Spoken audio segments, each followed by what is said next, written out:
Hey guys, welcome back to Free Car Repair. Our mission here at the garage, guys, is to save you as much money as we can. That's why we make these absolutely free videos.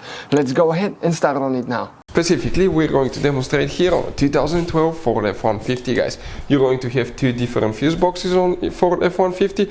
One is under the hood in the engine bay, right above the radiator, and then you have one more that's inside the vehicle, guys. On the passenger side, under the glove box towards the right side, by that kick panel right there, you remove it and you will have a fuse box. Once you open it, it will look just like that. We zoomed it so we can show you with the great detail where everything's located, otherwise we won't be able to get the camera in there.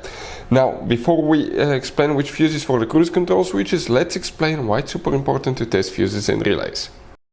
So let me explain why it's super important, guys, to test fuses. Fuses, not often you can see if they're burnt or they're good. Sometimes they may seem perfectly fine, you think it's a good fuse, you put it back in and you end up spending money and time on parts and problems that do not exist, guys, when all you had to do, test your fuse, find out it's bad, replace it, fix your problem. So we will have a video how to test a fuse, okay, different kinds of fuses, and how to test relays, guys. We're going to put the link in the description of the video below specifically to that video. Please check it out.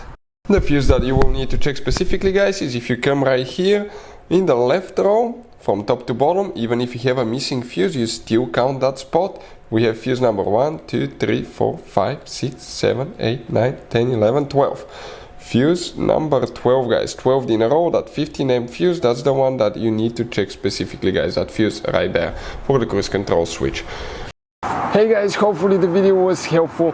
If you have any questions, don't hesitate to let us know. Leave a comment below. We'll try to make a video for your specific problem. Like, subscribe, comment, let us know what you think. And guys, by the way, we have more than 19,000 free repair videos on our YouTube channels, videos that can save you thousands of dollars in repairs. Thank you for watching and see you next time.